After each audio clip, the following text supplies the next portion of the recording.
Back to Planned Parenthood.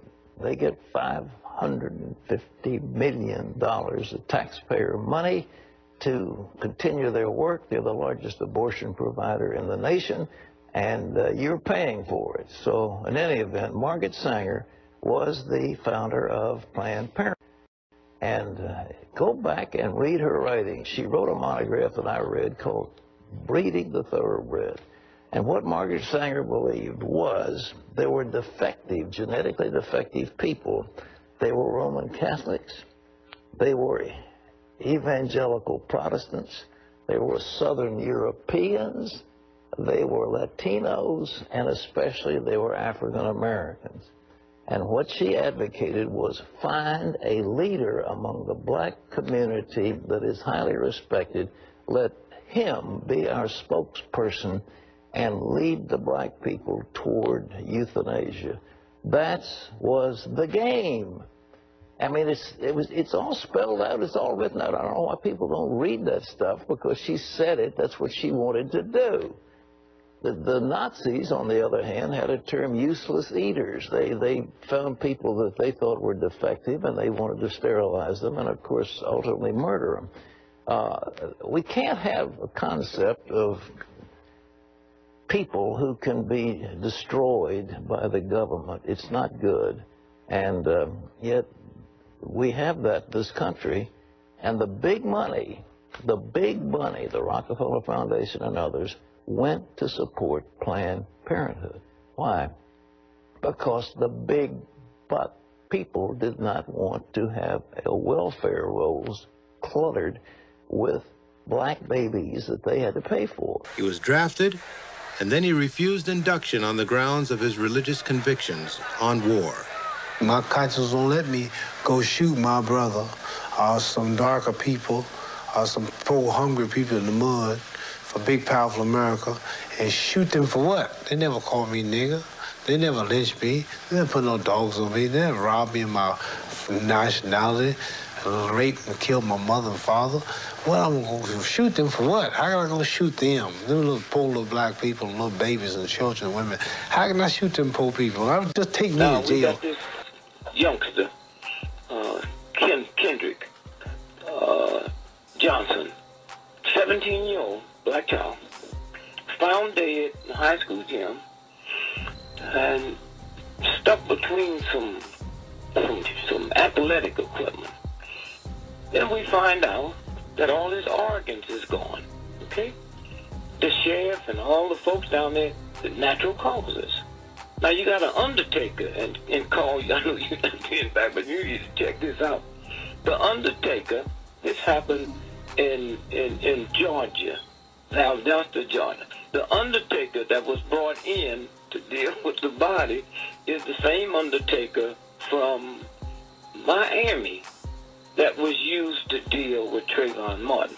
Now, you're going to tell me, as close as Atlanta is with black undertaker, you're going to call all the way to Florida and have a black undertaker come up, and then they exhumed the body, because people was asking serious questions, and found out his body was stuffed with newspaper. The black undertaker from Miami didn't know that. Then he must be part of it, okay? Now he's the same one who did Trayvon, right? The same one that did Trayvon. And I've always suspected something was wrong with Trayvon, because it's not been for you and black radio, we would have never heard of him, because he laid in the morgue as a John Doe, okay? Case would have been closed.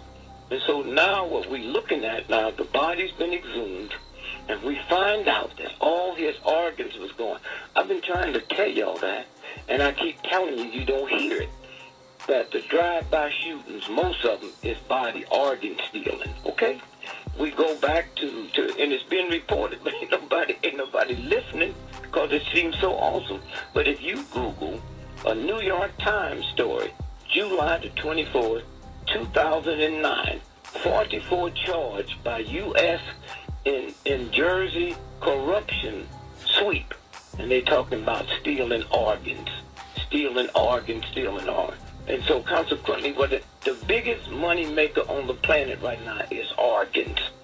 All these drive-by Look, if I'm so thuggish, I'm just going to go and shoot people in the black community. What difference does it make if I shoot a woman or a man? Are you telling me these black folks that's doing it is so into respecting a black woman, they don't shoot them? 98% of drive-by shootings is men, and most of them are head shots. How you going to shoot me in the head from a car when your hand is moving? And all the bullets is going down. Am I on a rooftop or something? And so consequently, when you stop and think about, you know, how long this has been going on, and when you look at the New York Times article, let me tell you, me and Carl have been sharing this for a long time. When King was shot, was beat up by the cops, and he just died recently. Here's a story in the New York Times, Sunday, May the 10th, 1992. Los Angeles police differ sharply with the prosecutor on arrest.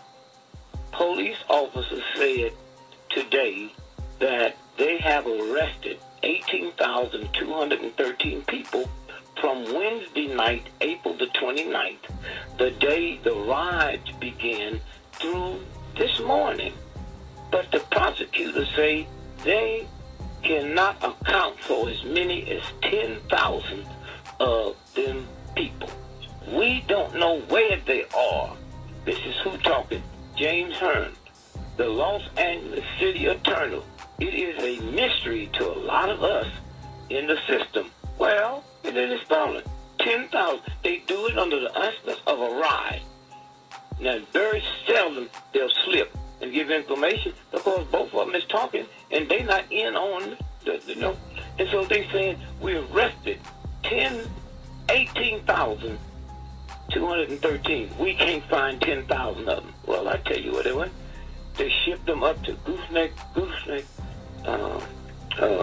Oregon, okay, to the Coast Guard hospital. We checked it out, and somebody said, yeah, they got 10,000, bunch of black folk came through here. How'd they explain it? Well, they just said they were uneducated, they couldn't find jobs, so we're going to teach them how to fight forest fires. And that talent is used all. You don't have to learn math or trigonometry to fight forest fires. That's what's been happening right in front of you. And so, let me give you an example. If you, my son, okay, and they come by the house and announce to me and your mother that you've been killed in a drive-by shooting, I have no jurisdiction over that body. That's a murder. That's a homicide. The coroner determines when I see that body, okay?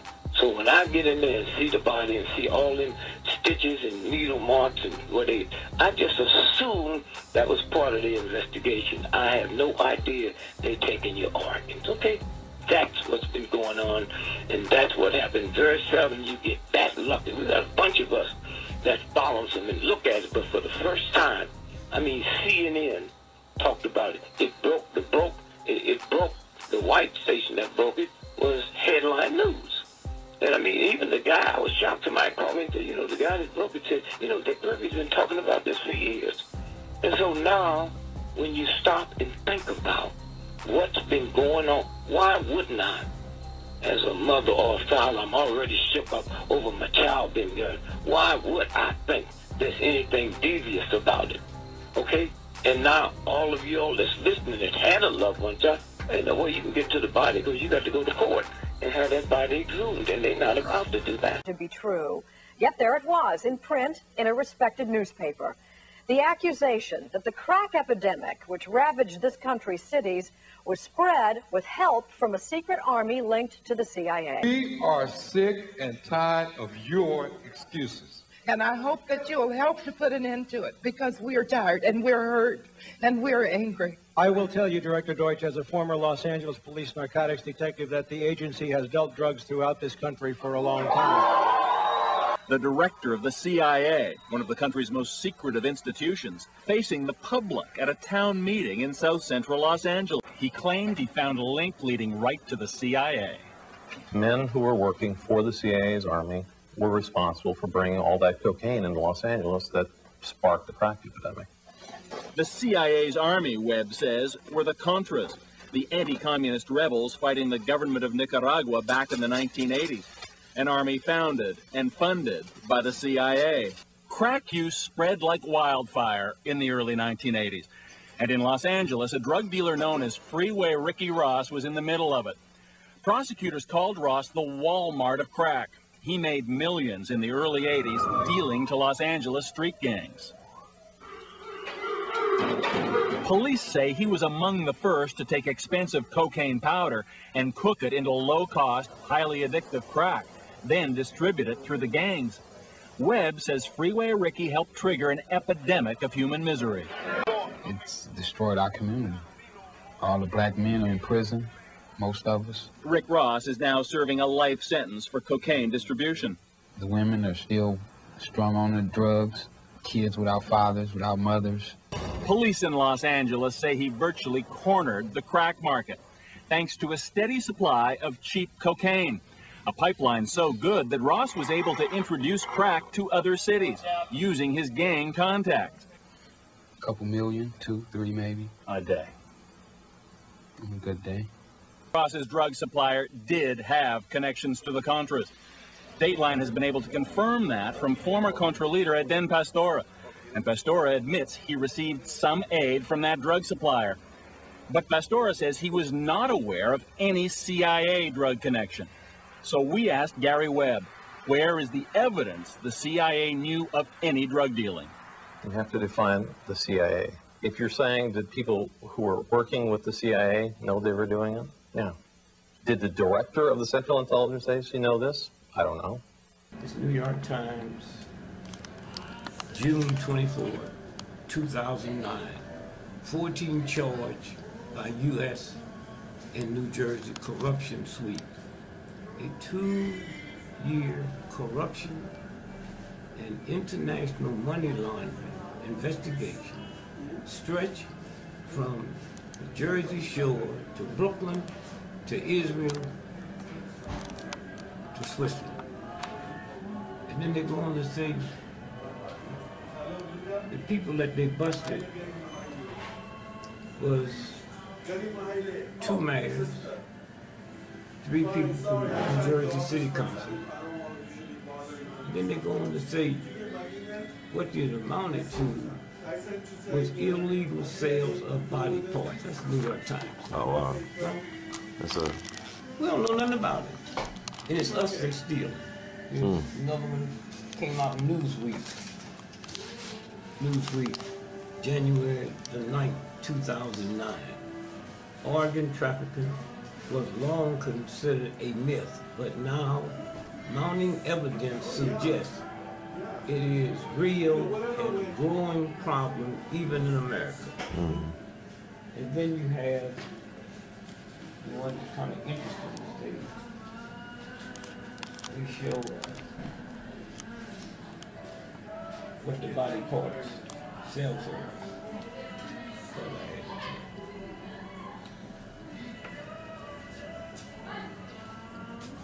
So they have a diagram of a human body,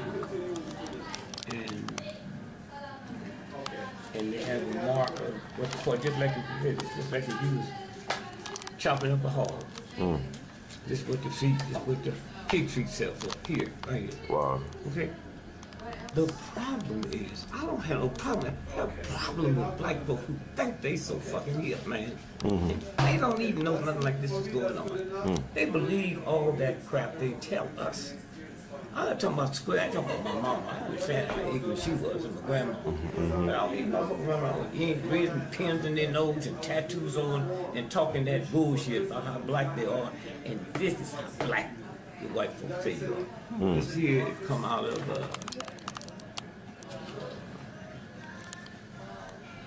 a Maine special prosecutor is interviewing families, about 100 people who died suspicious or unexpected deaths to determine whether their brains was improperly removed. And so I walk down the street and I hear everybody talking shit about the basketball this, and white folks this, and white folks that. Well, famous Supreme.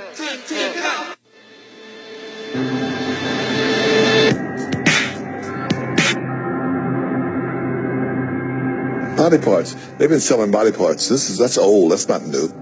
That's why black people don't like to go to hospitals. They go to get their toes clipped, their fingernails clipped, and they wake up and their foot's gone. They've been utilizing the organs of black people for years, the organs and the body parts and the members of African-American people, and that goes back to George Washington. There's a long-time myth that George Washington had wooden teeth. We've heard that myth growing up in school. The reality is George Washington did not have wooden teeth because common sense will tell you you can't put wood in your mouth, it gets wet, and wet wood is useless. What George Washington did, he had the teeth of his African slaves yanked out of their mouths, and he made dentures out of these teeth. And they're on display. His dentures are on display at museums right now. And that just goes to show the history of African people having our bodies mutilated and our members disfigured and mutilated for the betterment and benefit of the dominant society. In America, at least 2,500 black people go missing every year. At least. Never to be found again, not killed enough, you just don't find them again. Why doesn't that number ever go down? How can you constantly have the same amount of people? Are you trying to say the same killers go out and murder the same amount of people every year? No. Somebody is taking black people off the street. There's been stories on this. Kidnapped by the government. Kidnapped by organ traffickers. Drive-by shootings is organ stealing. I'm worth $50 million and I need a kidney. And you know, kidneys are pretty sensitive. You got to find somebody who really got the kidney that matches yours. You think I'm going to wait till somebody die for me to get one? If I don't get one soon, I'm going to die. So guess what I'm going to do? I'm going to pay somebody to go research people. Okay, let's go look at all the black organ donors. Let's look at all the black people who got organ donor on their driver's license, which is why I'm not a friend of that. I say, if you want to donate your organs, put it in your will. Say that if I die, this can go to my family, my relatives, my friends, or whomever. But when you put it on your license, I believe you make yourself a public target. And so what did they find? We got a guy in Los Angeles. He has the same blood type as you, same kidney type as you likely.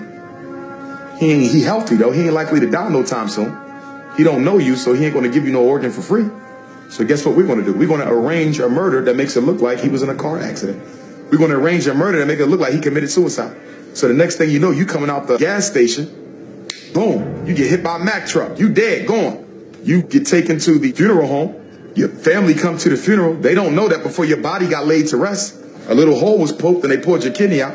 A lot of people don't know, when you get arrested or even when you get convicted, a lot of times law enforcement or police will swab your mouth for DNA.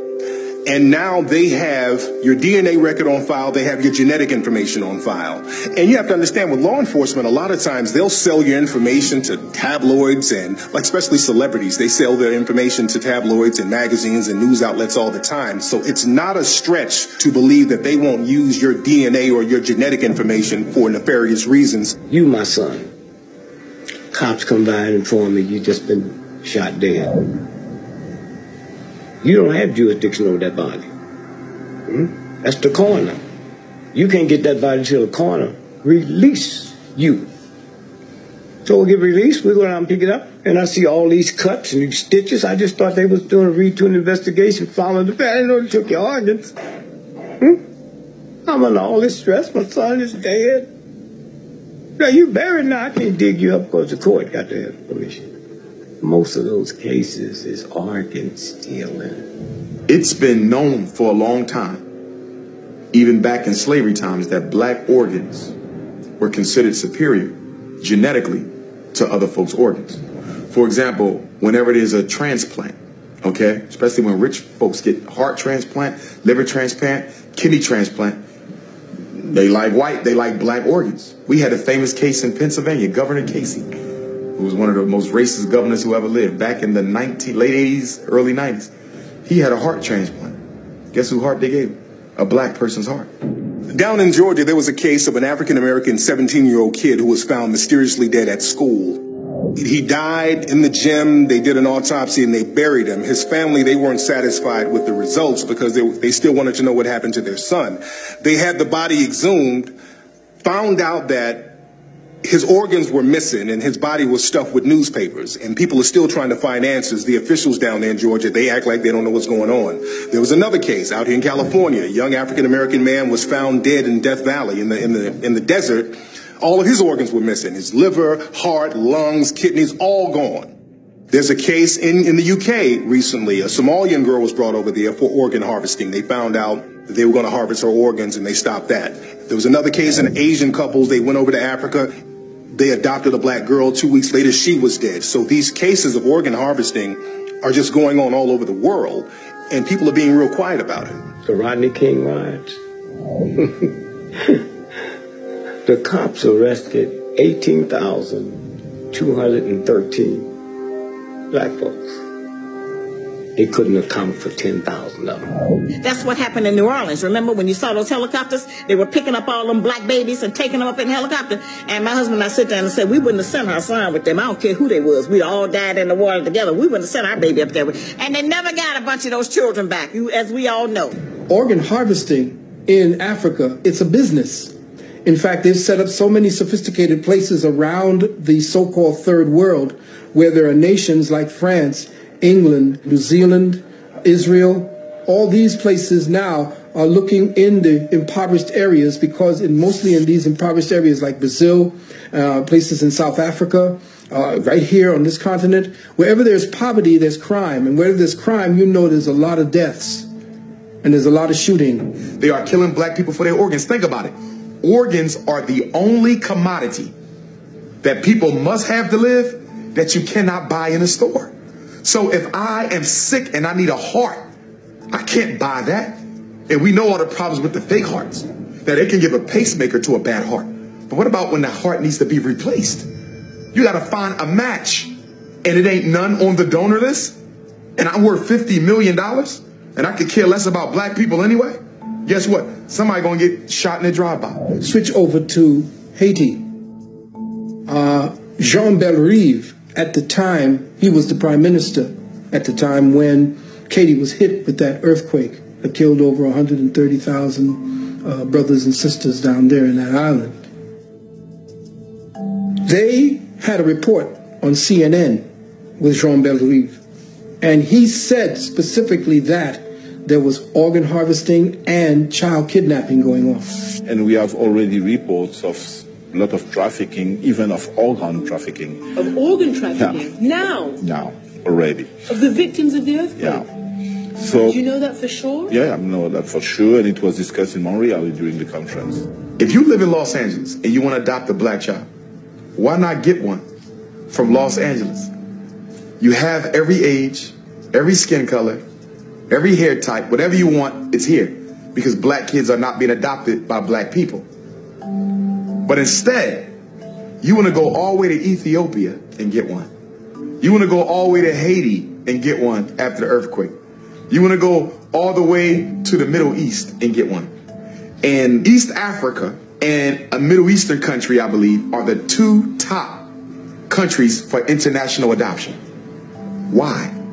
Because they have poor supervision and tracking processes. Once you get a baby from Ethiopia, and as we know, Ethiopia is one of the poorest countries on the continent. Once you get a baby from Ethiopia and bring them back to America, the Ethiopian government and their adoption agencies really don't have the technology or the resources to follow up and see what you're doing with that child. In fact, I've read articles on it where they say that after about 6 months, we never hear from the child again or the person who adopted them.